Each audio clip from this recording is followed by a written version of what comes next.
ಹೇಳಬೇಕಾದ್ರೆ ಏನು ಸಮಸ್ಯೆ ಇದೆ ಅಂದರೆ, ಅವರನ್ನು ಎಲ್ಲರನ್ನೂ ಒಂದೇ ರೀತಿಯಾಗಿ ಒಂದು ಕಡೆಯಲ್ಲಿ ಬುದ್ಧಿ ಪ್ರೇರಣೆ ಮಾಡಿ ಕೂಡಿಸ್ಬೇಕಲ್ಲ, ಅದು ಯಾರು ಅಂತ ಪ್ರಶ್ನೆ ಅಂತ. ಅದು ಯಾರು ಮಾಡಬೇಕು? ಸಮಸ್ಯೆ ಏನಿದೆ? ಬೇರೆ ಗ್ರಂಥದಲ್ಲಿ ಉತ್ತರ ಇದೆ ಇದಕ್ಕೆ, ತತ್ವೋದ್ಯೋತದಲ್ಲಿ. ಈಗ ಒಬ್ಬ ಕುರುಡ ಇದ್ದಾನೆ, ಒಬ್ಬ ಕುಂಟ ಇದ್ದಾನೆ.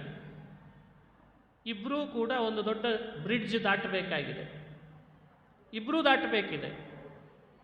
ರೈಟ್ ಸೈಡ್ನಿಂದ ಲೆಫ್ಟ್ ಸೈಡ್ ಹೋಗಬೇಕಾಗಿದೆ. ರೈಟ್ ಸೈಡಲ್ಲಿ ಒಂದು ಬದಿಯಲ್ಲಿ ಕುರುಡ ಇದ್ದಾನೆ, ಅದೇ ರೈಟ್ ಸೈಡಲ್ಲಿ ಇನ್ನೊಂದು ಬದಿಯಲ್ಲಿ ಕುಂಟ ಇದ್ದಾನೆ. ಕುಂಟನಿಗೆ ಕಾಲಿದೆ, ಕುಂಟನಿಗೆ ಕಣ್ಣಿದೆ, ಕಾಲಿಲ್ಲ. ಕುರುಡನಿಗೆ ಕಣ್ಣಿಲ್ಲ, ಕಾಲಿದೆ. ಇಬ್ಬರೂ ಸೇರಿದರೆ ದಾಟ್ಲಿಕ್ಕಾಗ್ತದೆ. ಸಮಸ್ಯೆ ಇರೋದೇನು ಅಂದರೆ ಸೇರೋದು ಹೇಗೆ ಅಂತ. ಕುಂಟ ನಡೆದು ಬರಬೇಕಲ್ಲ, ಅಲ್ಲಿ ಕುರುಡ ಇದ್ದಾನೆ, ನಾನು ಅವನನ್ನು ಹೊತ್ಕೊಂಡು ಹೋಗಬೇಕು ಅಂತ. ಅವನಿಗೆ ಕುಂಟ, ಅವನು ನಡಿಲಿಕ್ಕಾಗಲ್ಲ. ಅದಕ್ಕೆ ಅವನನ್ನು ಹೆಗಲ ಮೇಲೆ ಹೊತ್ತು ಹೀಗೆ ತಾನೇ ಮಾಡಬೇಕು. ಕುಂಟ ನಿಂತಲ್ಲೇ ನಿಂತಿರ್ತಾನೆ. ಕುರುಡ ಕಣ್ಣಿಲ್ಲದೆ ಇದ್ದರೂ ಕೂಡ ಅವನ ಬಳಿಗೆ ಹೋಗಿ ಆ ಕುಂಟನನ್ನು ತನ್ನ ಹೆಗಲ ಮೇಲೆ ಹೊತ್ತು, ಸೊ ರೈಟ್ ಸೈಡಿಂದ ಲೆಫ್ಟ್ ಸೈಡ್ ಹೋದರೆ ಕಾರ್ಯ ಸಂಪನ್ನ ಆಯಿತು ಅಂತ ಅಂದ್ಕೊಳ್ಬೇಕು. ಸಮಸ್ಯೆ ಇರೋದೇನೆಂದರೆ, ಕುಂಟ ನಿಂತ ಬದಿಗೆ ಕುರುಡ ಬರೋದು ಹೇಗೆ, ಕುರುಡ ನಿಂತ ಬದಿಗೆ ಕುಂಟ ಬರೋದು ಹೇಗೆ ಅನ್ನೋದೇ ಸಮಸ್ಯೆ ಅಂತ ಕೇಳ್ತಿದ್ದಾರೆ ಭಗವತ್ಪಾದರು. ಆದರೆ ಇನ್ನೊಬ್ಬನನ್ನು ಅಪೇಕ್ಷಿಸ್ತದೋ ಇಲ್ಲೋ? ಇನ್ನೊಬ್ಬರು ಇಲ್ಲದೇ ಇದ್ದರೆ ಅದು ಮಾಡೋದು ಹೇಗೆ? ಕಮ್ಯುನಿಕೇಟ್ ಹೇಗೆ ಮಾಡೋದು? ಇಲ್ಲಾಗಿರೋ ಸಮಸ್ಯೆ ಅದು. ಈ ಕಣ್ಣಿಲ್ಲದ ಚೇತನನಿಗೆ, ಕಾಲಿಲ್ಲದ ಪ್ರಕೃತಿಗೆ ಒತ್ತಡೆಯಲ್ಲಿ ಸೇರಿಸಿದರೆ ಅಸೆಂಬಲ್ ಆಗ್ಬೋದು, ಕಂಪ್ಯೂಟರ್ ತಯಾರಾಗ್ಬೋದು. ಆ ಸೇರಿಸುವ ಕೆಲಸ ಮಾಡಲಿಕ್ಕಾದರೂ ಒಬ್ಬ ಬೇಕಲ್ಲಪ್ಪ ಅಂತ ಭಗವತ್ಪಾದರು ಅವನನ್ನೇ ಪರಮಚೇತನ ಅಂತ ಕರೀತಾರೆ. ಸರ್ವತ್ರಾಖಿಲ ಸಚ್ಛಕ್ತಿ ಸ್ವತಂತ್ರೋ ಅಶೇಷ ದರ್ಶನ ನಿತ್ಯ ಅತಾದೃಶ ಚಿಚ್ಚೇತ್ಯಯಂತೇಷ್ಟೋನೋ ರಮಾಪತಿ ಅಂತಾರೆ ಭಗವತ್ಪಾದರು. ಚಿಚ್ಚೇತ್ಯಯಂತ, ಚೇತ್ಯ, ಚಿತ್ ಅಂದರೆ ಚೇತನ, ಚೇತ್ಯ ಅಂದರೆ ಅಚೇತನ. ಚಿದಚಿತ್ ಯಂತ, ಇಬ್ಬರನ್ನು ಒತ್ತಡಿಗೆ ಸೇರಿಸಿ ಅವರನ್ನು ನಿಯಂತ್ರಣ ಮಾಡುವ ಸ್ವತಂತ್ರನಾದ ವಿಷ್ಣು ಅವನು ಬೇಕಲ್ಲೇನಪ್ಪ ಅಂತ ಭಗವತ್ಪಾದರು ಕೇಳ್ತಾರೆ. ಇದು ತತ್ವೋದ್ಯೋತದ ಮೊದಲನೇ ಶ್ಲೋಕ. ಸರ್ವತ್ರಾಖಿಲ ಸಚ್ಛಕ್ತಿ ಸ್ವತಂತ್ರೋ ಅಶೇಷ ದರ್ಶನ. ಯಾರೋ ಕೇಳಿದ್ರು, ಹೌದು, ಈ ಕುರುಡ ಆ ಕುಂಟ ಇವರಿಬ್ಬರನ್ನ ಒಟ್ಟಿಗೆ ಸೇರಿಸಬೇಕು, ಇವನು ಕುಂಟನಾದ್ರಿಂದ ಹೋಗ್ಲಿಕ್ಕಾಗಲ್ಲ, ಕುರುಡನಾದ್ರಿಂದ ಅವನು ಹೋಗ್ಲಿಕ್ಕಾಗಲ್ಲ ಅನ್ನೋ ತಿಳುವಳಿಕೆ ಅವನಿಗೆ ಹೇಗೆ ಬಂತು ಅಂದರೆ ಅಶೇಷ ದರ್ಶನ ಅಂತಂದ್ರೆ. ಅವನ ಬಗ್ಗೆ ಆಕ್ಷೇಪ ಮಾಡಬೇಡ, ಅವನು ಹೇಗಿದ್ದಾನೆ ಅನ್ನೋದು ವೇದ ಹೇಳ್ತದೆ. ಅವನು ಸರ್ವಜ್ಞ.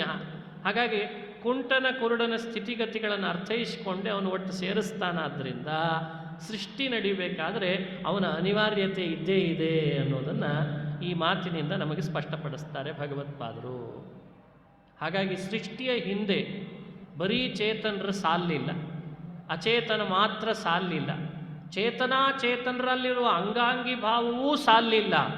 ಅವರಿಬ್ಬರನ್ನೂ ನಿಯಂತ್ರಿಸುವ ಪರಮಚೇತನನನ್ನು ಒಪ್ಪುಕೊಳ್ಳೇಬೇಕಾಗ್ತದೆ ಅನ್ನೋ ತತ್ವವನ್ನು ಸಾಧನೆ ಮಾಡಿ ತೋರಿಸ್ತಾರೆ. ಇದು ಅಲ್ಲಿ ತಿಳ್ಕೊಳ್ಬೇಕಾದ ಮತ್ತೊಂದು ಅಂಶ. ಇನ್ನೂ ಒಂದು ವಿಷಯವನ್ನು ಹೇಳ್ತಾರೆ ಭಗವತ್ಪಾದರು. ಇದು ಜಗತ್ತಿನಲ್ಲಿ ಬಹಳ ವಿವಾದಾಸ್ಪದವಾಗಿ ಅಲ್ಲಲ್ಲಿ ಸಮಸ್ಯೆಗೀಡಾದ ವಿಷಯ. ಸ್ವಲ್ಪ ಹೊತ್ತು ಹೇಳ್ತೀರಿ. ಇವರೆಲ್ಲ ದಾರ್ಶನಿಕರಂತೆ ಇವರಿಬ್ಬರು ದಾರ್ಶನಿಕರು ಸಿಕ್ಕಾಕೊಂಡ್ರು. ಪ್ರಪಂಚವನ್ನು ವಿವರ್ತ ಅಂತ ಕರೆದ್ರು. ವಿವರ್ತ ಅಂತ ಹೆಸರಿಟ್ಟರು ಅದಕ್ಕೆ. ವಿವರ್ತ ಅಂದರೆ ಏನು? ಎಲ್ಲ ಪ್ರಪಂಚ ವಿವರ್ತ ಶಬ್ದದಿಂದ ಕರೆಸ್ಕೊಳ್ತದೆ. ಇದೊಂದು ಶಬ್ದ ನೀವು ನೆನಪಿಟ್ಟುಕೊಳ್ಳೇಬೇಕಾದ ಅನಿವಾರ್ಯತೆ ಇದೆ. ಅಥವಾ ಸಾಮೃತ ಅಂತ ಇನ್ನೊಂದು ಶಬ್ದ. ಇವರ ಅಣ್ಣ, ಇವರಿಗೊಬ್ಬ ತಮ್ಮ ಬಂದರು. ಆ ತಮ್ಮ ಏನು ಮಾಡಿದರು, ಈ ಶಬ್ದ ಯಾಕೋ ಎಲ್ಲ ಕಡೆಯಲ್ಲಿ ಜನಜನಿತ ಆಗಿತ್ತು, ಅದ್ರ ಬಗ್ಗೆ ಸ್ವಲ್ಪ ಸರಿಯಾಗಿ ಹಿಂಸೆ ಆಗ್ತಾ ಇತ್ತು ಬಹಳ ಕಡೆ. ವಿವರ್ತ ಸಾಮೃತ ಅಂತನೋ ಶಬ್ದ. ಅದನ್ನು ಬೇರೆಯವರು ಏನು ಮಾಡಿದರು ಅಂದರೆ ಇವೆರಡೂ ಶಬ್ದ ತೆಗೆದು ಹಾಕಿ ಮಾಯಾ ಅಂತ ಇಟ್ಟರು. ಇದು ಬೇಡ ಅದು ಬೇಡ, ಮಾಯಾ ಕಲ್ಪಿತ ಅಂತ ವ್ಯವಸ್ಥೆ ಮಾಡಿದರು. ಈ ಮಾಯಾ ಕಲ್ಪಿತ ಅಂತ ಹೇಳುವವರಿಗೂ ವಿವರ್ತ ಸಾಮೃತ ಅಂತ ಹೇಳುವವರಿಗೂ ಬಹಳ ನಂಟಸ್ತಿಕೆ ಇದೆ. ನೀವು ಯಾರೂ ಅದನ್ನು ಬಿಡಿಸ್ಲಿಕ್ಕೆ ಸಾಧ್ಯ ಇಲ್ಲ, ಅಂಥ ನಂಟಸ್ತಿಕೆ ಇದೆ, ಸಂಬಂಧ ಇದೆ. ಈ ಪ್ರಪಂಚ ಸೃಷ್ಟಿಯಾದದ್ದು ಭಗವಂತನಿಂದ ಅಂತ ಒಪ್ಪುಕೊಂಡು, ಸೃಷ್ಟಿಯ ಹಿಂದೆ ಕಾರಣನಾಗಿ ಪರಮಾತ್ಮನಿರ್ತಾನೆ ಅಂತ ಹೇಳಿ ಒಪ್ಪುಕೊಂಡು, ಮುಂದುವರೆದ ಭಾಗದೊಳಗೆ ವೇದ ಒಪ್ಪಿ ಕೆಲವರು, ಒಪ್ಪಿದ ಹಾಗೆ ಮಾಡಿ ಕೆಲವರು, ಒಪ್ಪದೇನೇ ಇದ್ದವರು ಕೆಲವರು. ಸಮಸ್ಯೆ ನೋಡಿ, ಎಲ್ಲರೂ ಕೊಡೋ ಉದಾಹರಣೆಗಳನ್ನೇ ಪದೇ ಪದೇ ಕೊಟ್ಟಾಗ ಸ್ವಲ್ಪ ಸಮಸ್ಯೆ ಆಗ್ತದೆ. ಅದಕ್ಕೆ ಹೊಸ ಹೊಸ ಉದಾಹರಣೆಗಳನ್ನು ನೋಡ್ರಿ, ಖುಷಿ ಆಗ್ತಿರ್ತದೆ ಅಂತ. ಅಂದರೆ ಈಗಿನ ಬೆಳವಣಿಗೆಗಳಲ್ಲಿ ಈಗ ಏನಾಗಿದೆ, ಶಾಸ್ತ್ರ ವೇದಾಂತಗಳು ನಾವೀನ್ಯತೆಯನ್ನು ಯಾವಾಗ ಪಡಿತಾವೆ ಅಂದರೆ ಎಕ್ಸಾಂಪಲ್ಸ್ಗಳಿಂದ ಜಾಸ್ತಿ ಪಡಿತಾವೆ, ಯಾವಾಗಲೂ ಅಷ್ಟೇ. ಅದರಲ್ಲಿ ಒಂದು ಹೊಸತನ ನೀವು ನೋಡಬೇಕು ಅಂದರೆ ಎಕ್ಸಾಂಪಲ್ಸ್ ಚೇಂಜ್ ಆಗಬೇಕಷ್ಟೇ, ಅದಕ್ಕೆ ಬೇರೆ ಚೇಂಜ್ ಆಗ್ಲಿಕ್ಕೆ ಬರಲ್ಲ. ಅಲ್ಲಿ ಮೂಲ ವ್ಯವಸ್ಥೆಗಳನ್ನು ಯಾರೂ ಬದಲಾಯಿಸಲಿಕ್ಕಿಲ್ಲ, ಆದರೆ ಎಕ್ಸಾಂಪಲ್ಸನ್ನು ಮಾತ್ರ ಆ ಕಾಲಕ್ಕೆ ಬದಲಾಯಿಸ್ಬೋದು. ಇವತ್ತು AI ಬರಲಿಕ್ಕೆ ಶುರು ಆಯಿತು ನಿಮಗೆಲ್ಲ. ಹಾಗಾಗಿ AIದೇ ಉದಾಹರಣೆಗಳನ್ನು ಮುಂದೆ ಕೊಡಬೇಕಾದ ಅನಿವಾರ್ಯತೆ ಬರ್ತದೆ. ನಾವಿನ್ನೂ ಮಧ್ಯಕಾಲದಲ್ಲಿದ್ದೇವೆ, ಇನ್ನೂ ಪೂರ್ಣ ಬಂದಿಲ್ಲ, ಮುಂದೆ ಬರಲಿಕ್ಕಿದೆ, ಬರ್ತಾ ಇದೆ, ಈಗ ನಿಧಾನಕ್ಕೆ ಬರ್ತಾ ಇದೆ. ಹಾಗಾಗಿ ಈ ಮಧ್ಯಕಾಲಕ್ಕೆ ಅನುಗುಣವಾದ ಉದಾಹರಣೆಗಳಿಂದ ನಮಗೆ ಮನುಷ್ಯನಿಗೆ ಈ ವೇದಾಂತವನ್ನು ತಿಳ್ಕೊಳ್ಳೋ ಒಂದು ಪ್ರಯತ್ನ ಮಾಡಬೇಕಾಗ್ತದೆ. ಈ ಸದ್ಯಕ್ಕೆ ಒಂದು ಮೊಬೈಲ್ ಬಂದಿದೆ, ಮೊಬೈಲ್ನಲ್ಲಿ 3G 4G 6G 5G ವ್ಯವಸ್ಥೆಗಳಲ್ಲಿ ನಾವಿದ್ದೇವೆ. ಇಲ್ಲೇನು ಮಾಡ್ತದೆ ಅದು, ಈ ಕೆಲಸ ನಿಮಗೆಲ್ಲ ಇವಾಗ ಗೊತ್ತಿದ್ದಂತೆ ಅಲ್ಲಿ ಒಂದು ವಿಷಯವನ್ನು ನಾವು ಹೀಗೆ ಕ್ಲಿಕ್ ಮಾಡಿದ ಕೂಡಲೇ ಅದು ಗ್ರಾಸ್ಪ್ ಮಾಡ್ತದೆ, ಅದು ಫೋಟೋ ತೆಗೀತದೆ. ಮೊಬೈಲ್ನಲ್ಲಿರುವ ಚಿತ್ರ ಎಷ್ಟು ಕ್ಲಿಯರಾಗಿ ಬರ್ತದೆ, ಯಾಕೆ ಮೆಗಾ ಪಿಕ್ಸೆಲ್ ಜಾಸ್ತಿ ಇದ್ದದ್ರಿಂದ ಕ್ಲಿಯರಾಗಿ ಬರ್ತದೆ. ಆ ಮೊಬೈಲ್ನಲ್ಲಿರುವಂಥ ಚಿತ್ರ ಅದು ಸತ್ಯನೋ ಸುಳ್ಳೋ ಅಂತ ಪ್ರಶ್ನೆ. ಅದು ಸತ್ಯನಾ ಅಥವಾ ಸುಳ್ಳ? ಈಗ ಸಮಸ್ಯೆ ನಿಮಗೆ ಅರ್ಥ ಆಗಬೇಕಾದ್ರೆ ಒಳಗೆ ಇಳಿಬೇಕಾಗ್ತದೆ. ಚಿತ್ರ ಸೆರೆ ಹಿಡಿದದ್ದು ನೀವೇ ತಾನೆ, ನಿಮ್ಮ ಕೈಯಲ್ಲಿರೋ ಮೊಬೈಲ್ ಸೆಟ್ನಲ್ಲೇನೆ ಚಿತ್ರ ಇದೆ ತಾನೆ. ಹಾಗಾದರೆ ಹೊರಗಡೆನೂ ಚಿತ್ರ ಇದೆ ಅಲ್ಲ? ಹೊರಗಡೆ ಇಲ್ವಾ? ಹೊರಗಡೆ ಇದೆ, ವಸ್ತು ಇದೆ. ಆ ವಸ್ತುವಿನ ಸೆರೆ ಹಿಡಿದದ್ದು ಮೊಬೈಲ್. ಮೊಬೈಲ್ನಲ್ಲಿರುವ ಚಿತ್ರ ಸತ್ಯನೋ ಸುಳ್ಳ? ಇವರೇ ಇಷ್ಟು ತಲೆ ಕೆಡಿಸ್ತಾರೆ ಅಂದರೆ ಇನ್ನು ಅವರೆಷ್ಟು ತಲೆ ಕೆಡಿಸಿರ್ಬೇಡ ಹಿಂದಿನವರು. ಇದಕ್ಕೆ ಅವರೇನು ಮಾಡಿದರು ಅಂದರೆ, ಇಡೀ ಪ್ರಪಂಚ ಮೊಬೈಲ್ನಲ್ಲಿರುವ ಚಿತ್ರ ಇದ್ದ ಹಾಗೆ. ನಾವು ನೀವುಗಳೆಲ್ಲ ಒಂದೊಂದು ಮೊಬೈಲ್ಗಳಷ್ಟೇ, ನಾವ್ಯಾರೂ ಬೇರೆ ಅಲ್ಲೇ ಇಲ್ಲ. ನಾವೇನು ಮಾಡ್ತಿದ್ದೀವಿ, ಎಲ್ಲ ಕಡೆ ಚಿತ್ರ ತೆಗಿತಾ ಇದ್ದೇವೆ ಅಷ್ಟೇ. ಚಿತ್ರ ಸತ್ಯನ ಸುಳ್ಳ ಅಂತ ಕೇಳಿದ್ರೆ ಏನು ಉತ್ತರ ಕೊಡ್ತೀವಿ? ಅಣ್ಣ ಹೇಳಿದ ಸುಳ್ಳೆ ಅಂದ, ಶೂನ್ಯ ಅಂದ. ತಮ್ಮ ಹೇಳ್ದ ಸತ್ಯನೂ ಅಲ್ಲ ಸುಳ್ಳೂ ಅಲ್ಲ. ಸತ್ಯನೂ ಅಲ್ಲ ಸುಳ್ಳು ಅಲ್ಲ ಅಂತಲ್ಲ, ಇದಕ್ಕೆ ಪ್ರಕಾರ ಅಂತ ಕರೀತಾರೆ. ಸತ್ಯ ಅಂದರೆ ಸತ್ಯ ಅಲ್ಲ ಅಂತ, ಸುಳ್ಳಲ್ಲ ಅಂತ. ಸತ್ಯ ಸುಳ್ಳ ಅಲ್ಲ ಅಂತಂದ್ರೆ ಅದು ಅಲ್ಲ ಅಂತ. ಹಿಂಗೆ ನೋಡಿ, ಇದು ಬೆಳೀತಾ ಹೋಗ್ಬೇಕೀಗ. ಸಮಸ್ಯೆ ಆದದ್ದು ಯಾಕೆ ಅಂತ ಹೇಳ್ತೀನಿ. ಇದಕ್ಕೊಂದು ಫೌಂಡೇಶನ್ ಹಾಕ್ಕೊಂಡ್ರು ಮೊದಲು. ಆ ಫೌಂಡೇಶನ್ ಹೇಳಿದರೆ ಬೇಗ ನಮ್ಮ ಮನಸ್ಸಿಗೆ ಬರ್ತದೆ. ಏನು? ಯಾವುದು ಸುಳ್ಳು ಅದೆಂದು ತಿಳುವಳಿಕೆಗೆ, ಮನುಷ್ಯನ ತಿಳುವಳಿಕೆಗೆ ಅದು ಕಾಣಲ್ಲ. ಅಸತ್ ಅಂತಾಗಿಬಿಟ್ರೆ ಅದು ತಿಳುವಳಿಕೆಗೆ ಕಾಣಲ್ಲ ಅಂತ ಮೊದಲೊಂದು ವ್ಯವಸ್ಥೆ ಇಟ್ಕೊಂಡ್ಬಿಟ್ರೆ. ಇದು ಅಘೋಷಿತವಾದಂಥ ನಿಯಮ ಅಂತ ಕರಿತೀನಿ ಇದಕ್ಕೆ ನಾನು ಯಾವಾಗಲೂ. ಇದು ಅನೇಕ ದಾರ್ಶನಿಕರು ಇದನ್ನು ಅಘೋಷಿತವಾದ ನಿಯಮ ಅಂತ ಹೇಳ್ತಿರ್ತೇನಲ್ಲ, ಇದನ್ನು ಅವ್ರು ಇಟ್ಕೊಂಡ್ಬಿಟ್ರು, ಒಳಗೆ ಇಟ್ಕೊಂಡು. ಯಾಕೆ ಇಟ್ಕೊಂಡ್ರಷ್ಟೇ. ಇದನ್ನು ಇಟ್ಕೊಳ್ಳಿಕ್ಕೆ ಮತ್ತೊಂದು ಸ್ಟೆಪ್ ಇತ್ತು ಅವ್ರ ಹತ್ರ, ಕೆಳಗಡೆಯಲ್ಲಿ ಭಾಳ ಗಟ್ಟಿಮುಟ್ಟಾದ ಸ್ಟೆಪ್. ಏನದು ಅಂತ ಕೇಳಿದರೆ, ಯಾವುದು ಸುಳ್ಳೋ ಅದು ಯಾವತ್ತೂ ಕೂಡ ನಮ್ಮ ತಿಳುವಳಿಕೆಗೆ ಬರಲ್ಲ. ಅಸತ್ ನ ಪ್ರತೀಯೇತ. ಸತ್ ಯಾವತ್ತೂ ಕೂಡ ಬಾಧಕ್ಕೆ ಒಳಗಾಗಲ್ಲ. ಇದು ಇದು ದೊಡ್ಡ ಫೌಂಡೇಶನ್. ಸತ್ಯ ಯಾವತ್ತೂ ಬಾಧಕ್ಕೆ ಒಳಪಡಲ್ಲ, ಅಸತ್ಯ ಯಾವತ್ತೂ ಕೂಡ ಸುಳ್ಳಾಗಲ್ಲ. ಇದು ಇವತ್ತಿನ ಪ್ರಪಂಚದಲ್ಲಿ ಬಹಳ ಕೆಲಸಕ್ಕೆ ಬರ್ತದೆ. ಇದು ನಿಯಮ ಬೇಕಂದ್ರೆ ನೀವು ಎಲ್ಲ ಕಡೆಯಲ್ಲಿ ಅಪ್ಲೈ ಮಾಡ್ಬೋದು ಇದನ್ನು. ಹಾಗಾಗಿ ಅವ್ರು ಏನು ಮಾತಾಡ್ತಾ ಇದ್ದಾರೆ, ಈಗ ಮೊಬೈಲ್ನಲ್ಲಿ ಒಂದು ಚಿತ್ರ ಸೆರೆ ಹಿಡಿದಿದ್ದೀರಿ, ಸೆರೆ ಹಿಡಿದ ಚಿತ್ರ ಮೊಬೈಲ್ನಲ್ಲಿದೆ, ಆದರೆ ಅದು ವಸ್ತು ಅಲ್ಲ, ಆದರೆ ಚಿತ್ರ ಕೆಲಸ ಮಾಡಿಸ್ತಾ ಇದೆ, ಬೇರೆ ಬೇರೆ ಬೇರೆ ಬೇರೆ ಕೆಲಸ ಮಾಡಿಸ್ತಾ ಇದೆ. ಈ ಮೊಬೈಲ್ ಎಷ್ಟು ಕೆಲಸ ಮಾಡಿಸ್ತಾ ಇದೆ, ಹಾಗೆ ಮೊಬೈಲ್ನಲ್ಲಿ ಸೆರೆ ಹಿಡಿತಾ ಇರುವ ಚಿತ್ರಗಳು ಎಷ್ಟೆಲ್ಲ ಕೆಲಸ ಮಾಡಿಸ್ತಾ ಇದ್ದಾವೆ, ಸುಳ್ಳಲ್ಲ. ಹಾಗೆ ಪ್ರಪಂಚದೊಳಗೆ ಎಲ್ಲವೂ ಕೂಡ ಇವತ್ತು ನೀವು ಯೋಚನೆ ಮಾಡಿ ಕಂಡುಹಿಡ್ಕೊಂಡ ಮೊಬೈಲ್ ಸೆಟ್ಟಿನ ಚಿತ್ರಗಳು ಹೇಗೋ ಹಾಗಿದೆಲ್ಲ ಚಿತ್ರಗಳಷ್ಟೆ. ಅದನ್ನು ಸುಳ್ಳು ಅನ್ಲಿಕ್ಕೆ ಬರಲ್ಲ, ಸತ್ಯ ಅಂತ ಹೇಳಲಿಕ್ಕೆ ಬರಲ್ಲ ನಿಮಗೆ. ಅದು ಚಿತ್ರಗಳಿದ್ದ ಹಾಗೆ ಎಲ್ಲ ಕೆಲಸ ನಡೀತೆ, ಎಲ್ಲ ವ್ಯವಹಾರ ನಡೀತೆ. ಇದಕ್ಕೆ ಸಾಮೃತ ಅಂತ ಕರೀತಾರೆ. ಸಾಮೃತ. ಇಲ್ಲಿ ಯಾವುದನ್ನು ಸತ್ಯ ಅಂತ ಹೇಳಲಿಕ್ಕೆ ಹೋಗಬೇಡಿ, ಸುಳ್ಳು ಅಂತ ನೀವೇ ನಿಶ್ಚಯ ಮಾಡಲಿಕ್ಕೂ ಹೋಗಬೇಡಿ.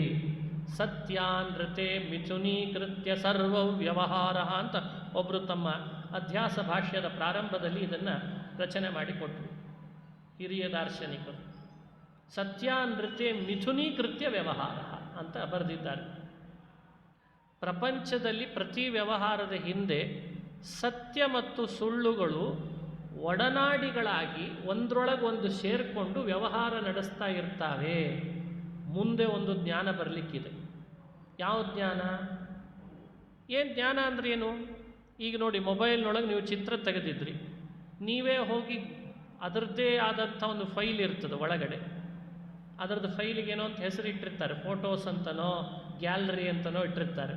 ಆ ಗ್ಯಾಲರಿ ಒಳಗೆ ನೋಡಿದ ಮೇಲೆ ಓ ಇದು ಅದು, ಇದು ಗ್ಯಾಲರಿ, ಇದು ಚಿತ್ರ ಅಲ್ಲ ಅಂತಂದಾಗ ನಿಮಗೆ ಜ್ಞಾನ ಬಂದ ಕೂಡಲೇ ಓ ಇದು ಸುಳ್ಳು ಅಂತ ಜ್ಞಾನ ಆಗ್ತದೋ ಇಲ್ಲೋ? ಹಾಗೆ ನೀವು ಸಿನಿಮಾ ನೋಡ್ತಾ ಇದ್ದೀರಿ, ನೋಡ್ತಾ ಇರುವ ಸಿನಿಮಾ ಎಲ್ಲಿವರೆಗೂ ರೀಲ್ಸ್ ಪ್ಲೇ ಮಾಡ್ತಾ ಇದ್ದಾನೆ ನೋಡ್ತಾ ಇರ್ತೀರಿ.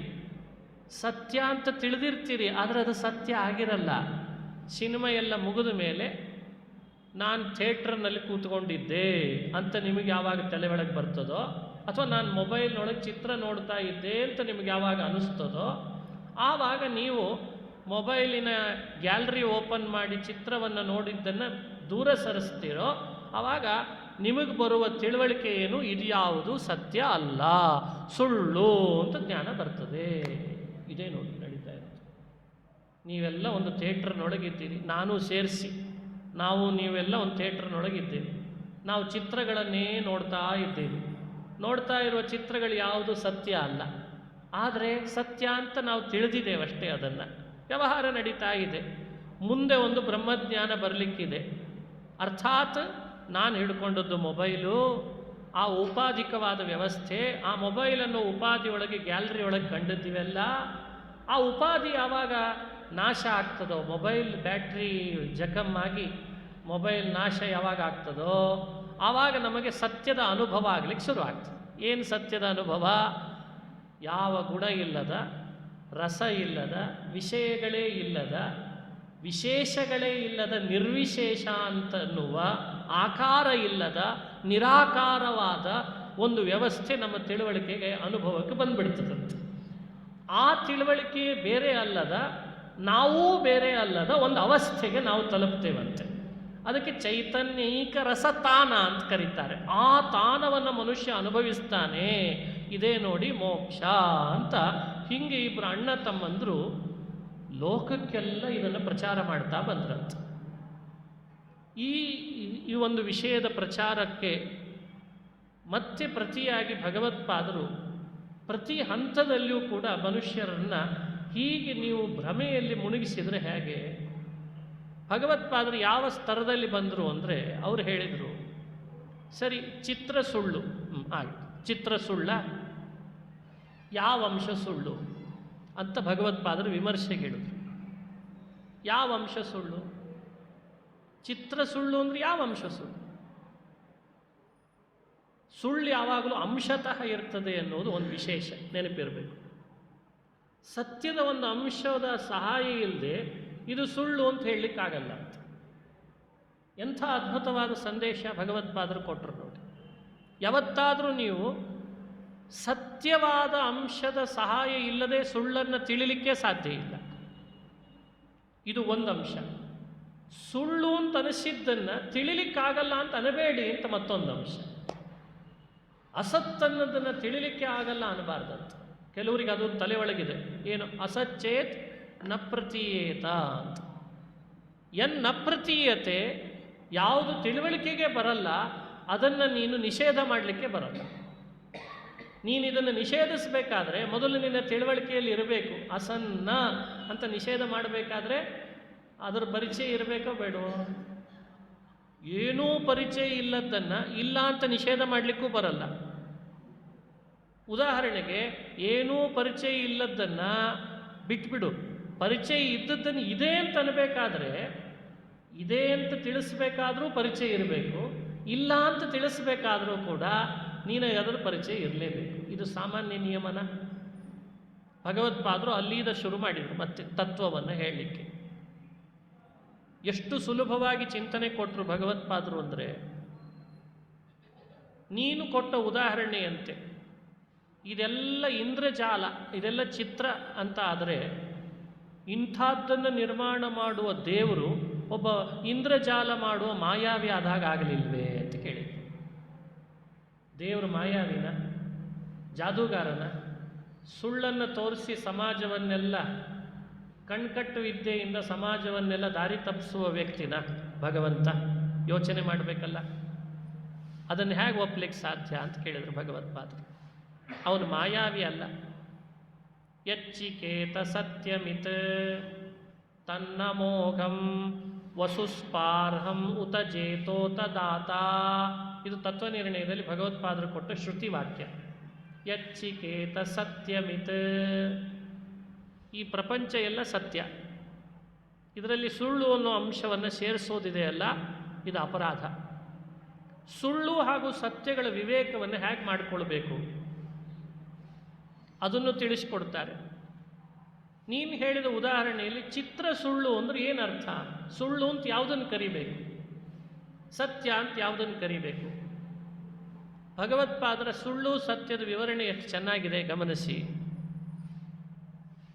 ಇದನ್ನೇ ಬೆಳೆಸ್ತಾ ಬಂದರು ವ್ಯಾಸರಾಜರ ಮುಂದೆ. ಸತ್ಯ ಅಂತ ಯಾವುದನ್ನು ಕರಿಬೇಕು? ಕಾಲದ ಸಂಬಂಧಕ್ಕೆ ಒಳಪಟ್ಟರೆ ಸತ್ಯ. ಯಾವುದಾದ್ರೂ ಒಂದು ಕಾಲಕ್ಕೆ ಸಂಬಂಧಪಟ್ಟರೆ ಸಾಕು, ಅದನ್ನು ಸತ್ಯ ಅಂತ ಕರಿಬೇಕು. ಯಾವುದಾದ್ರೂ ಒಂದು ಕಾಲ, past tense, past, future, present, ಯಾವುದಾದ್ರೂ ಸರಿ. ಭೂತ ಭವಿಷ್ಯದ ವರ್ತಮಾನಗಳ ಮಧ್ಯದಲ್ಲಿ ಯಾವುದಾದ್ರೂ ಒಂದು ಕಾಲಕ್ಕೆ ಸಂಬಂಧ ಆಗಿದೆ ಅಂತಂದರೂ ಅದನ್ನು ನೀವೇನಂತ ಗುರುತಿಸ್ಬೇಕಂತಾರೆ ಅವರು? ಸತ್ಯ. ಹೀಗಾಗಿ ರಾವಣ ಸತ್ಯನ ಸುಳ್ಳ? ರಾವಣ ಸತ್ಯ, ಸತ್ಯ, ಸತ್ಯನೇ. ಯಾಕೆ? ರಾವಣ ಇದ್ದ ಅಂದರೆ ಭೂತಕಾಲದ ಸಂಬಂಧ ಇತ್ತಲ್ಲ, ಅದಕ್ಕೆ ಸತ್ಯ. ನೋಡಿ, ಕಾಲ ಸಂಬಂಧವನ್ನು ಸತ್ಯ ಅಂತ ಜಗತ್ತಿಗೆ ಡಿಫೈನ್ ಮಾಡಿ ಡೆಫಿನೇಷನ್ ಕೊಟ್ಟು ನಮಗೆ ಅನುಸಂಧಾನ ಮಾಡಿಸ್ತಾರೆ. ಕಾಲ ಸಂಬಂಧದಿಂದ ವ್ಯವಸ್ಥೆಯನ್ನು ಹೇಳಬೇಕು. ಅನಿತ್ಯ ಬೇರೆ, ಸತ್ಯ ಬೇರೆ, ಸುಳ್ಳು ಬೇರೆ. ಸುಳ್ಳು ಯಾವುದು ಅಂತಂದ್ರೆ, ಸುಳ್ಳು ಯಾವುದು? ಅನಿತ್ಯ ಅಂದರೆ ಏನು? ಕಾಲದ ಸಂಬಂಧ ಇದ್ದು ವಸ್ತುಗಳ ನಾಶವನ್ನು ಅನಿತ್ಯ ಅಂತ ಕರೀತಾರೆ ಹಿರಿಯರು. ಕಾಲ ಸಂಬಂಧ ಇದ್ದು ವಸ್ತುಗಳ ನಾಶವನ್ನು ಏನಂತ ತಿಳಿಬೇಕು? ಅನಿತ್ಯ. ಕೆಲವರು ಎರಡನ್ನು ಕನ್ಫ್ಯೂಸ್ ಮಾಡಿ ದೊಡ್ಡ ದೊಡ್ಡ ದರ್ಶನಗಳನ್ನು ಬರೆದಿಟ್ಟರು ಮಹಾನುಭಾವರು. ಸಿಂಪಲ್ ಆಗಿ ತಿಳ್ಕೊಳ್ಳೋದಾದ್ರೆ ಇದು ಕಾಲ ಸಂಬಂಧವೇ ಸತ್ಯ. ಈಗ ನಿಮಗೆ ಸುಳ್ಳನ್ನು ತಿಳ್ಕೊಳ್ಳೋದು ಇನ್ನೂ ಸುಲಭ ಆಯಿತು. ಮೂರೂ ಕಾಲದಲ್ಲಿ ಯಾವ ಒಂದು ಕಾಲದ ಸಂಬಂಧ ಇಲ್ಲ ಅಂದರೆ ಅದು ಸುಳ್ಳು. ಸಿಂಪಲ್.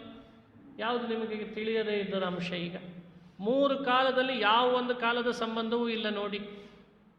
ನೀವೇ ಈಗ ಉದಾಹರಣೆ ಕೊಡ್ಲಿಕ್ಕೆ ಬರ್ತದೆ. ನಿಮ್ಮ ದೃಷ್ಟಿಯಲ್ಲಿ ಇದು ಸುಳ್ಳು ಅಂತ ನೀವು ಒಂದಿಷ್ಟನ್ನು ನಿಖರವಾಗಿ ಮಾಡ್ಕೊಂಡಿದ್ದೀರಲ್ವ, ಇದು ಸುಳ್ಳು, ಇದು ಸುಳ್ಳು ಅಂತ. ಅದಕ್ಕೆಲ್ಲ ಇದು ಡೆಫಿನೇಷನ್ ಅಪ್ಲೈ ಆಗ್ತದೆ. ನಾನು ಕೊಡೋ ಉದಾಹರಣೆಗಳು ತುಂಬ ಶಾಸ್ತ್ರೀಯವಾಗಿ ಕಂಡು ಬಂದರೆ ಅಂದರೆ ಇವಾಗ ನಾವು ಕೂರ್ಮರೋಮ, ಶಶವಿಷಾಣ ಇವನ್ನ ಕೊಟ್ಟು ಕೂಡಲೇ ಮನುಷ್ಯರಿಗೆ ಇದೇನಪ್ಪ ಅಂತ ಮತ್ತೆ ಶುರು ಮಾಡ್ತಾನೆ. ನಾನು ಹೇಳೋದೇನು ಅಂದರೆ, ನಿಮ್ಮ ಅನುಭವದೊಳಗೇನೆ ಎಂದೂ ಕಾಲದಲ್ಲಿ ಈ ವಿಷಯ ಸಂಬಂಧ ಇಲ್ಲ, ಈ ವಿಷಯಕ್ಕೆ ಯಾವ ಕಾಲದ ಸಂಬಂಧವೂ ಇಲ್ಲ ಅಂತ ಅನಿಸೇ ಇಲ್ವ ನಿಮಗೆ? ನೋಡಿ, ದೈನಂದಿನ ಬದುಕಿನೊಳಗೆ ಸುಳ್ಳು ಸತ್ಯಗಳ ಹೋರಾಟ ಎಷ್ಟಿದೆ ಅಂತ ನಿಮಗೆ ಗೊತ್ತಾಗ್ತದೆ. ನಿಮಗೆ ಸ್ವಾರಸ್ಯ, ಇದು ಸುಳ್ಳು ಅಂತ ನೀವು ದೈನಂದಿನ ಬದುಕಿನೊಳಗೆ ಯಾವುದನ್ನು ನಿಶ್ಚಯನೇ ಮಾಡಿಕೊಳ್ಳಿಲ್ವಾ?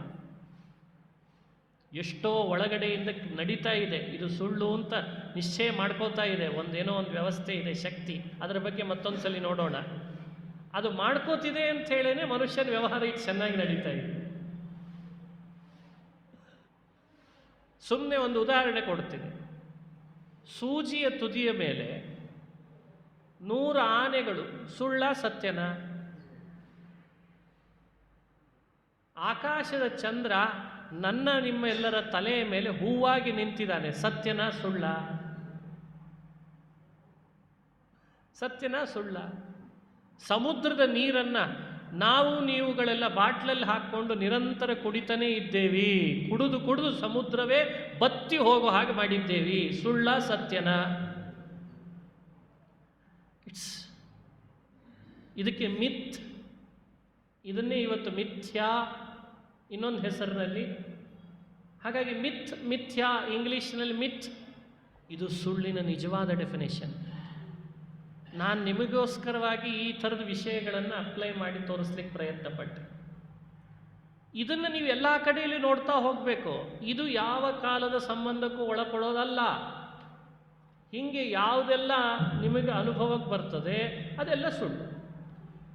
ಈ ದುಃಖ, ಸುಖ, ಬಂಧ, ಸಂಸಾರ, ನಾವು ಅನುಭವಿಸ್ತಿರೋ ಹುಟ್ಟು, ಸಾವುಗಳು, ಇವುಗಳ ಬಗ್ಗೆ ಯಾವತ್ತಾದರೂ ಈ ಥರದ ಅನುಭವ ಬರ್ತದಾ ಅಂತ ಕೇಳ್ತಿದ್ದಾರೆ ಭಗವತ್ಪಾದ.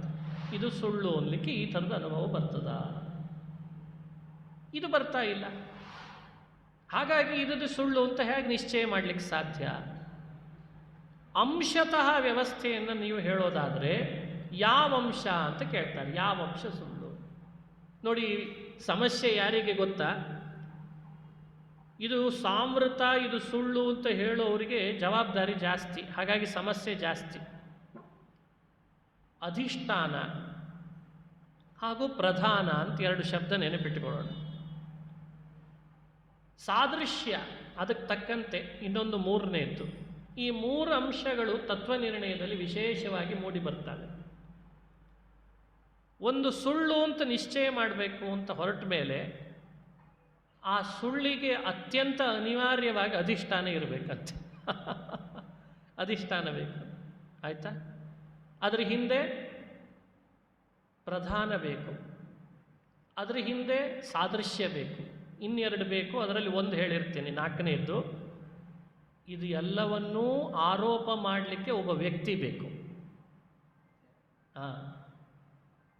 ಆರೋಪ ಮಾಡಲಿಕ್ಕೆ ಒಬ್ಬ ವ್ಯಕ್ತಿ ಬೇಕು, ಒಂದು ಅಧಿಷ್ಠಾನ ಬೇಕು, ಒಂದು ಪ್ರಧಾನ ಬೇಕು.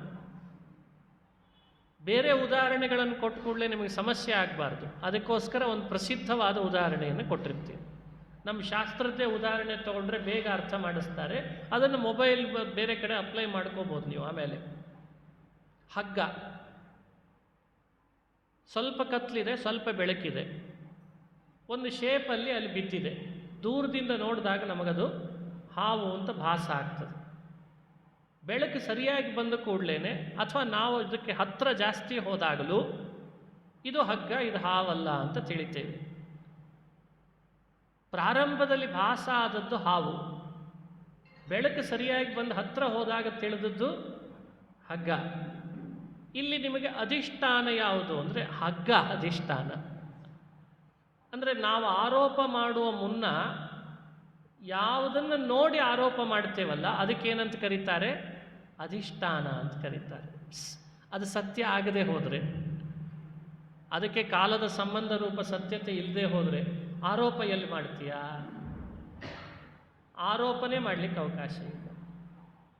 ಆಲ್ರೆಡಿ ಕಾಡಿನಲ್ಲೋ ಹುತ್ತದಲ್ಲೋ ನಾವು ಒಂದು ಹಾವನ್ನು ನೋಡಿರಲೇಬೇಕು. ಹಾವಿನ ತಿಳುವಳಿಕೆನೇ ಇಲ್ಲದೆ ಇದ್ದವನು ಅಲ್ಲಿ ಆ ಹಗ್ಗವನ್ನು ನೋಡಿ ಹಾವು ಅಂತ ತಿಳಿಲಿಕ್ಕೆ ಸಾಧ್ಯನಾ? ಭಾಸ ಆಗ್ಲಿಕ್ಕೆ ಸಾಧ್ಯನಾ ಅವನಿಗೆ? ಯೋಚಿಸ್ರಿ. ಹಾಗಾದರೆ ಆಲ್ರೆಡಿ ಅವನಿಗೆ ಹಾವಿನ ತಿಳುವಳಿಕೆ ಒಂದು ಕಡೆ ಇರಬೇಕು. ಇದಕ್ಕೆ ನಿಮ್ಮದೆಲ್ಲ ಸಾಕಷ್ಟು ಉದಾಹರಣೆ ಇದೆ. ದಿನ ಬಳಸುವ ಉದಾಹರಣೆ. ಮೊದಲೆಲ್ಲ ಕೀಪ್ಯಾಡ್ ಅಂತ ಯೂಸ್ ಮಾಡ್ತಿದ್ವಿ ಅಲ್ವಾ, ಮ್ಯಾನ್ಯುವಲ್ ಆಗಿ. ಈಗ ಸ್ಮಾರ್ಟ್ ಆದ್ವಿ. ಅದು ಅಭ್ಯಾಸ ಇದೆ ಅಂತ ಇದು ಬೇಗ ಡೆವಲಪ್ ಆಯಿತು ಅಲ್ವಾ.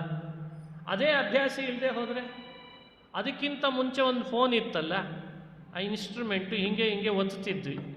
ಅದು ಅಭ್ಯಾಸ ಇದ್ದದ್ದಕ್ಕೆ ಕೀಪ್ಯಾಡ್ ಬೇಗ ಅರ್ಥ ಆಯಿತು. ಅದರದ್ದು ಅಭ್ಯಾಸ ಇದ್ದದ್ದಕ್ಕೆ ಇದು ಬೇಗ ಆಯಿತು. ಅಂತೂ ಇಂತೂ ಮುಂದೆ ಡೆವಲಪ್ ಆಗಲಿಕ್ಕೆ ಹಿಂದೆ ಅದರದ್ದೇ ಆದಂಥ ಒಂದು ಪ್ರಧಾನ ವ್ಯವಸ್ಥೆಗಳು ಇರಲೇಬೇಕಷ್ಟೇ. ಸಿಂಪಲ್ ಕಾಮನ್ ಸೆನ್ಸ್ ಇದು. ಹಾಗಾದರೆ ಇಲ್ಲಿ ನೀವು ಆರೋಪ ಮಾಡೋದ್ರ ಹಿಂದೆ ಅದಕ್ಕೆ ಸದೃಶವಾದ ಒಂದು ಪ್ರಧಾನ ಅಂತ ಇರಲೇಬೇಕಲ್ವಾ? ಹಾಗಾದರೆ ಪ್ರಪಂಚ ಸುಳ್ಳು ಅಂತ ಹೇಳಬೇಕಾದ್ರೆ ಸುಳ್ಳು ಅಂತನ್ನೋದನ್ನು ಸಮರ್ಥಿಸಲಿಕ್ಕೆ ಅನಿವಾರ್ಯವಾಗಿದೆ ಅಧಿಷ್ಠಾನ, ಸಾದೃಶ್ಯ ಹಾಗೂ ಪ್ರಧಾನ. ಇದು ಯಾವುದು ಹೇಳಿ ಅಂತ ಭಗವತ್ಪಾದರು ಕೇಳ್ತಿದ್ದಾರೆ. ಸುಮ್ಮನೆ ಇರಲಿಲ್ಲ. ಎದುರುಗಡೆ ಇದ್ದ ತ್ರಿವಿಕ್ರಮ ಪಂಡಿತರು ಅವ್ರು ಹೇಳಿದರು, ಈ ಎಲ್ಲ ಪ್ರಪಂಚ ಹಗ್ಗದಂತೆ. ಇದನ್ನು ಆರೋಪ ಮಾಡಿದ್ದು ಅಧಿಷ್ಠಾನ ಬೇಕು ಅಂತ ಕೇಳ್ತಿದ್ದೀರಲ್ಲ, ಬ್ರಹ್ಮ ಅಂತ ಹೇಳಿ ನಗಲಿಕ್ಕೆ ಶುರು ಮಾಡಿದರು ಭಗವತ್ಪಾದ. ಓ, ಬ್ರಹ್ಮ ಅಧಿಷ್ಠಾನ ಅಂತ. ಬ್ರಹ್ಮ ಅಧಿಷ್ಠಾನ ಹಗ್ಗದಂತೆ ಅಂತ. ಅದಕ್ಕೆ ಭಗವತ್ಪಾದರು ಕೇಳಿದರು, ಬ್ರಹ್ಮನೇ ಅಧಿಷ್ಠಾನ ಆದರೆ ಆರೋಪ ಮಾಡಲಿಕ್ಕೆ ಅದರದ್ದೇ ಆದ ಪ್ರಪಂಚದ ಮತ್ತೊಂದು ಪ್ರಧಾನ ವಸ್ತು ಎಲ್ಲಿ ಹೋಯ್ತಪ್ಪ ಅಂತ ಕೇಳಿ. ಮೇಲಾಗಿ ಅಧಿಷ್ಠಾನನೂ ಬ್ರಹ್ಮ ಆದರೆ ಆರೋಪ ಮಾಡಿದವನು ಯಾರು ಹಾಗಾದರೆ ಅಂತ ಕೇಳಿದ್ರು. ಮತ್ತೆ ಸಮಸ್ಯೆ, ಆರೋಪ ಮಾಡಿದವನು ಸಿಗ್ತಾ ಇಲ್ಲ, ಆರೋಪಕ್ಕೊಂದು ಸರಿಯಾದ ಅಧಿಷ್ಠಾನ ಸಿಗ್ತಾ ಇಲ್ಲ. ಈ ಸಮಸ್ಯೆಯನ್ನು ಏನು ಮಾಡಿದರೂ ಪರಿಹಾರ ಮಾಡಿಕೊಳ್ಳಿಕ್ಕೆ ಆಗ್ತಾ ಇಲ್ಲ ಅವರಿಗೆ. ಇದಕ್ಕೆ ಸದೃಶವಾದ ಮತ್ತೊಂದು ಪ್ರಧಾನ ಇರಬೇಕಲ್ಲ ಅಂತ ಸಾದೃಶ್ಯ ಕೂಡಿಸ್ಲಿಕ್ಕೆ ಆಗ್ತಾ ಇಲ್ಲ. ಇನ್ನೂ ಒಂದು ಸ್ವಾರಸ್ಯ ಹೇಳ, ಆರೋಪ್ಯ ವಸ್ತುವಿಗೂ ಅಧಿಷ್ಠಾನಕ್ಕೂ ಸಾದೃಶ್ಯ ಇರಲೇಬೇಕು. ಬರೀ ಪ್ರಧಾನದ ಜೊತೆಗೆ ಅಂತ ನಾನು ಹೇಳಿದ್ದಲ್ಲ, ಅಧಿಷ್ಠಾನದ ಜೊತೆಗೆ ಆರೋಪ್ಯಕ್ಕೆ ಸಾದೃಶ್ಯ ಇರಬೇಕು. ನೋಡಿ, ಹಗ್ಗ ಹಾವಾಗಿ ಕಾಣ್ತು. ಇಲ್ಲಿರೋ ವಯರು ಯಾವಾಗಲೂ ಒಮ್ಮೊಮ್ಮೆ ನಮಗೆ ದೂರದಿಂದ ನೋಡಿದಾಗ ಹಾವಾಗಿ ಕಾಣ್ತವೆ. ಆದರೆ ಈ ಗಂಟೆ ಹಾವಾಗಿ ಕಾಣಲಿಲ್ಲಲ್ಲ. ಯಾಕೆ? ಗಂಟೆಗೆ ಹಾವು ಅಂತ ಭ್ರಮಿಸದೇ ಇರೋದಕ್ಕೆ ಏನಾದರೂ ಕಾರಣ ಇರಬೇಕಲ್ಲ. ಅಂದರೆ ಆರೋಪ್ಯಕ್ಕೂ ಅಧಿಷ್ಠಾನಕ್ಕೂ ಸಾದೃಶ್ಯ ಇಲ್ಲದೆ ಇರೋದ್ರಿಂದಲೇ ಅಲ್ಲಿ ಆರೋಪ ನಡೆಯಲ್ಲ. ಎಲ್ಲಿ ಆರೋಪ್ಯ ವಸ್ತುವಿಗೂ ಆರೋಪ್ಯಕ್ಕೂ ಅಧಿಷ್ಠಾನ ವಸ್ತುವಿಗೂ ಸಾದೃಶ್ಯ ಇರ್ತದೋ ಅಲ್ಲಿ ಮಾತ್ರ ಆರೋಪವೇ ಹೊರತು ಬ್ರಹ್ಮನಿಗೂ ಪ್ರಪಂಚಕ್ಕೂ ಸಾದೃಶ್ಯವೇ ಇಲ್ಲದೆ ಇದ್ದಾಗ ಆರೋಪ ಹೇಗೆ ಮಾಡಲಿಕ್ಕೆ ಸಾಧ್ಯ? ಈ ವಿಮರ್ಶೆಯನ್ನು ಹೇಳ್ತಾ ಬರ್ತಾರೆ. ಮೇಲಾಗಿ ನಿಮ್ಮ ಇರುವ ಬ್ರಹ್ಮನಿಗೂ ನಿಮ್ಮ ಅಣ್ಣ ಹೇಳಿರುವ ಶೂನ್ಯನಿಗೂ ಯಾವ ಅಂತರ ಇಲ್ಲ. ಅವನೂ ನಿರ್ವಿಶೇಷ, ಇವನೂ ನಿರ್ವಿಶೇಷ. ಅವನೂ ನಿರಾಕಾರ, ಇವನೂ ನಿರಾಕಾರ, ನಿರ್ಧರ್ಮಕ. ಹಾಗಾಗಿ ಭಗವತ್ಪಾದರು ಏನು ಮಾಡಿದರು, ಶೂನ್ಯ ಹಾಗೂ ಬ್ರಹ್ಮ ಇವರಿಬ್ಬರಲ್ಲಿ ನಿರ್ಗುಣ ನಿರಾಕಾರತೆ ನಿರ್ಧರ್ಮಕತೆ ವಿಷಯದೊಳಗೆ ಹಾಗೂ ವೇದವನ್ನು ಒಪ್ಪಿಯೂ ಅತತ್ವ ವೇದಕ ಅಂತ ಹೇಳುವ ನಿಮ್ಮಲ್ಲಿ, ವೇದವನ್ನೇ ಇಲ್ಲ ಅಂತ ಹೇಳುವ ಅವರಲ್ಲಿ ಬಹಳ ಅಂತರ ಕಂಡು ಬರ್ತಾ ಇಲ್ಲ. ಕಲ್ಪಿತ ಪ್ರಪಂಚ ಮಾಯೆಯಿಂದ ಅಂತ ಹೇಳುವ ನಿಮ್ಮಲ್ಲಿ, ಸಂವೃತ್ತಿಯಿಂದಲೇ ಇದೆಲ್ಲವೂ ವಿವರ್ತ ಅಂತ ಹೇಳುವ ಅವರಲ್ಲಿ ಬಹಳ ಅಂತರ ಕಂಡು ಬರ್ತಾ ಇಲ್ಲ. ಆದ ಕಾರಣ ಯತ್ ಸಂವೃತ್ಯುತ್ಥಿತಂ ವಿಶ್ವಂ ತತ್ ಕಾರಣಮಿತೀರ್ಯತೆ ಅಂತ ವಿವೃತ್ತ ಅಂತ ಹೇಳುವ ನಿಮ್ಮಲ್ಲಿ ಹೆಚ್ಚು ಕಾರಣ ಕಂಡು ಬರ್ತಾ ಇಲ್ಲ. ಆದ್ದರಿಂದ ನಿಮಗೆ ಅಧಿಷ್ಠಾನದ ವಿವೇಕ ಇಲ್ಲ, ಆರೋಪದ ಸರಿಯಾದ ವಿವೇಕ ಇಲ್ಲ. ನೀವಿನ್ನೂ ಗುರುಗಳ ಮನೆಯಲ್ಲಿ ತುಂಬ ದಿನ ಅಧ್ಯಯನ ಮಾಡಿ ಫಂಡಮೆಂಟಲ್ಸ್ ವ್ಯವಸ್ಥೆ, ಆರೋಪ, ಕಲ್ಪಿತ, ಅಜ್ಞಾನ ಇವುಗಳ ಬಗ್ಗೆ ಸ್ವಲ್ಪ ಆಯುಷ್ಮನ್ ತದಧಿಷ್ಠಾನ ವ್ಯುತ್ಪತ್ತಿಸುವ ಗುರೋರ್ಗುಹೆ ಸ್ವಲ್ಪ ದಿವಸ ಈ ವ್ಯುತ್ಪತ್ತಿ ಬರಲಿಕ್ಕೆ ಪ್ರಿಲಿಮಿನರಿ ಕ್ಲಾಸಸ್ ಅಂತ ನಮ್ಮಲ್ಲಿ ನಡೀತಿರ್ತವೆ. UKG LKG ಮುಗಿಸ್ಕೊಂಡು ಅಧ್ಯಯನ ಮಾಡಬೇಕಲ್ಲ, ಅದನ್ನು ನೀವು ಮಾಡಿದರೆ ಚೆನ್ನಾಗಿರ್ತದೆ ಅಂತ ಭಗವತ್ಪಾದರು ವಾದವನ್ನು ಮಾಡಿದರು ಅಂತ ಕೇಳುತ್ತೇವೆ. ಹಾಗಾಗಿ ಪ್ರಪಂಚ ಭಗವಂತನ ಸೃಷ್ಟಿಯಲ್ಲಿ ಮೂಡಿದ್ದು ಅತ್ಯಂತ ಸತ್ಯ, ಪಾರಮಾರ್ಥಿಕ ಸತ್ಯ. ಜೀವರಲ್ಲಿರುವಂತಹ ಪಾರಮಾರ್ಥಿಕ ಭೇದ ಅದು ಸತ್ಯ. ಈ ಎರಡರ ವಿಷಯವನ್ನು ತಾರ್ಕಿಕ ದಾರ್ಶನಿಕರು ಒಪ್ಕೊಂಡಿದ್ರು. ತಾರ್ಕಿಕರು ಅವರಿಗೆ ಕನ್ಫ್ಯೂಸ್ ಆದದ್ದು ಎಲ್ಲಿ ಅಂದರೆ, ಪ್ರಪಂಚ ಸತ್ಯ ಸರಿ, ಜೀವರಲ್ಲಿ ಭೇದ ಸತ್ಯ ಸರಿ, ಆದರೆ ಆ ಭೇದದ ವ್ಯವಹಾರದಲ್ಲಿ ಅವರಿಗೆ ಸಮಸ್ಯೆ ಆಗಿದೆ. ಮತ್ತು ಅವರಿಗೇನು ಸಮಸ್ಯೆ ಅಂದರೆ, ವಿಶೇಷವನ್ನು ಪರಮಾಣುಗಳಲ್ಲಿ ನಿತ್ಯದ್ರವ್ಯಗಳಲ್ಲಿ ಮಾತ್ರ ಅಂಗೀಕರಿಸಿ ಬೇರೆ ಕಡೆಯಲ್ಲಿ ವಿಶೇಷವನ್ನು ಅಂಗೀಕರಿಸದೇ ಇದ್ದದ್ದು ಫಾಲ್ಟ್ ಅವರಲ್ಲಿತ್ತು. ಭಗವತ್ಪಾದರು ಬರೀ ನಿತ್ಯದ್ರವ್ಯಗಳಲ್ಲಿ ಮಾತ್ರ ವಿಶೇಷ ಇದೆ ಅಂತ ಹೇಳಬೇಡಿ, ಎಲ್ಲ ವಸ್ತುಗಳಲ್ಲಿಯೂ ವಿಶೇಷ ಇದೆ ಅನ್ನೋದನ್ನು ಸಮರ್ಥನೆ ಮಾಡಿ ಸಮಾಜಕ್ಕೆ ತೋರಿಸಿಕೊಟ್ಟ ಸವಿಶೇಷ ಸಿದ್ಧಾಂತ, ಸವಿಶೇಷಾಭೇದ ಅಂತ ಒಂದು ವ್ಯವಸ್ಥೆ. ಓಂ ಅಹಿಕುಂಡಲ ನ್ಯಾಯ ಅಂತ ಕರೀತಾರೆ, ಅಹಿಕುಂಡಲ ವ್ಯಪದೇಶ ನ್ಯಾಯ ಅಂತ ಕರೀತಾರೆ. ಅದರಲ್ಲಿ ಹೇಳಿದಂತೆ ಭಗವಂತನ ಗುಣಗಳಿಗೂ ಭಗವಂತನಿಗೂ ಅಭೇದ ಇದೆ ಅಂತ ಸಾರಿ, ವಿಶೇಷವೂ ಪರಮಾತ್ಮನಲ್ಲಿದೆ ಅಂತ ಸಮರ್ಥಿಸಿ ಪ್ರಮಾಣಗಳಿಂದ, ಉಳಿದ ಪ್ರಪಂಚಗಳಲ್ಲಿಯೂ ವಿಶೇಷ ಇದೆ ಅಂತ ಸಮರ್ಥಿಸಿ, ಅವುಗಳ ವ್ಯವಹಾರ ಹೇಗೆ ಕೂಡಿಸ್ಬೇಕು ಅನ್ನೋದನ್ನು ತಿಳಿಸಿಕೊಟ್ಟಂಥ ಆಚಾರ್ಯರು. ಪಂಚಭೇದ, ತಾರತಮ್ಯ, ಪ್ರಪಂಚದ ಸತ್ಯತ್ವ, ವಿಷ್ಣುವಿನ ಪಾರಮ್ಯ, ಇವುಗಳನ್ನು ಸಾರಿ ವೇದಾಂತದ ಸಿದ್ಧಾಂತವನ್ನು ಅನಾದಿ ಸತ್ಸಂಪ್ರದಾಯ ಪರಂಪರಾ ಪ್ರಾಪ್ತ ಶ್ರೀಮದ್ ವೈಷ್ಣವ ಸಿದ್ಧಾಂತ ಪ್ರತಿಷ್ಠೆಯನ್ನು ಮಾಡಿದಂಥ ಆಚಾರ್ಯರು ಅದು ಮಧ್ವಾಚಾರ್ಯರು ಅಂತ ನಾವು ಚೆನ್ನಾಗಿ ಅನುಸಂಧಾನ ಮಾಡಬೇಕಾಗಿದೆ. ಸಮಯಕ್ಕೆ ಅನುಗುಣವಾಗಿ ಕೆಲವು ವಿಷಯಗಳನ್ನು ಮಾತ್ರ ತಮ್ಮ ಜೊತೆಯಲ್ಲಿ, ತುಂಬ ಕಠಿಣವಾದ ವೇದಾಂತದ ವಿಷಯ ಆದ್ದರಿಂದ ಎಷ್ಟು ಸಾಧ್ಯವೋ ಅಷ್ಟು ಹೇಳೋ ಪ್ರಯತ್ನ ಮಾಡಿದ್ದೇನೆ.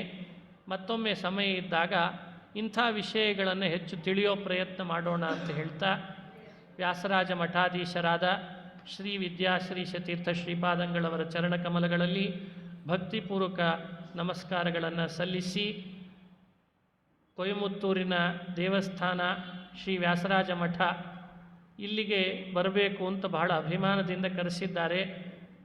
ನಮ್ಮ ಮೆಡಿಕಲ್ ಶ್ರೀನಿವಾಸ್ ಅವರು ನನ್ನ ಮೇಲೆ ವಿಶೇಷ ಅಭಿಮಾನ ಮಾಡಿದ್ದಾರೆ. ಅವರಿಗೂ ಹಾಗೂ ಇನ್ನಿತರ ಈ ಮಠದ ಸೇವಾ ಕರ್ತೃಗಳಿಗೂ ಇವತ್ತಿನ ಕಾರ್ಯದಲ್ಲಿ ಭಾಗವಹಿಸಿದ ಪ್ರತಿಯೊಬ್ಬರಿಗೂ ಕೂಡ ಮಧ್ವಾಚಾರ್ಯರ ಅನುಗ್ರಹವಾಗಲಿ ಅಂತ ಪ್ರಾರ್ಥನೆಯನ್ನು ಮಾಡಿ, ಮತ್ತೆ ಮತ್ತೆ ಇಂಥ ಜ್ಞಾನ ಕಾರ್ಯಗಳು ನಡೆಯುವ ಹಾಗಾಗಲಿ, ನಡೆದಾಗ ನನ್ನನ್ನು ಕೂಡ ನೆನಪಿಸ್ಕೊಳ್ಳೋ ಹಾಗಾಗಲಿ ಅಂತ ಈ ಸಂದರ್ಭದಲ್ಲಿ ಎರಡು ಮಾತನ್ನು ಹೇಳಿ ಇವತ್ತಿನ ಉಪನ್ಯಾಸವನ್ನು ಮುಕ್ತಾಯ ಮಾಡ್ತೇನೆ. ಶ್ರೀಕೃಷ್ಣಾರ್ಪಣಮಸ್ತು. ಹರಯೇ ನಮಃ, ಹರಯೇ ನಮಃ.